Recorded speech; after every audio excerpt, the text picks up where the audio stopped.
Here. Was it here? Really? I thought it was at the ArcLight. That's not an important part of it. I wouldn't have brought it up if... There's a squirrel in the wires somewhere. So then Allison stayed in touch with Ozza, and then Ozza and Patrick found this material that they wanted to turn into a movie, and then Allison presented it to me as a manuscript, and I thought the characters were really engaging then, and then it became a script, and then we did a table reading of it, and all of a sudden it just seemed like a thing that was going to happen, and I've always been someone who identifies with younger people and befriends younger people. I kind of make it a point of pride to be an older person who understands younger people, or at least tries to treat them as equals, or like an even human playing field.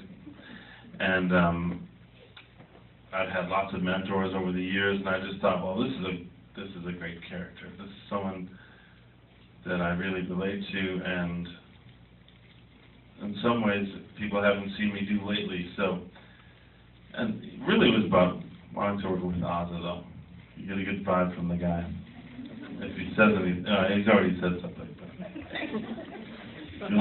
Did that translate, by the way, into your relationship with the other actors, as far as them being younger, and did they come to you kind of like with questions about acting? And they were brats on this one, I have to say. It's horrible.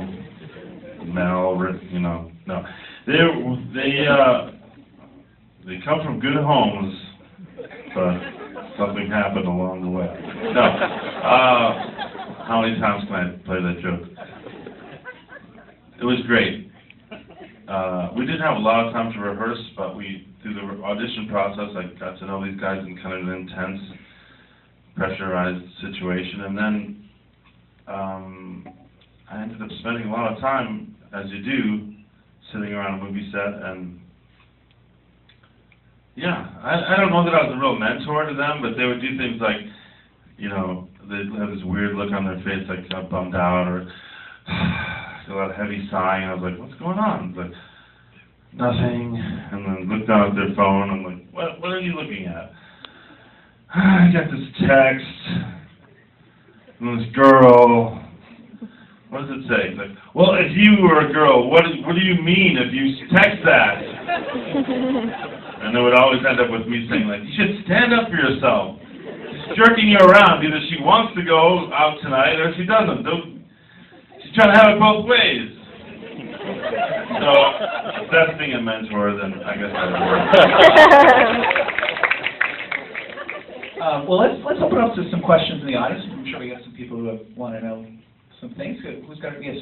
You right there. Yeah, the house was really decorated really incredibly, and I was wondering,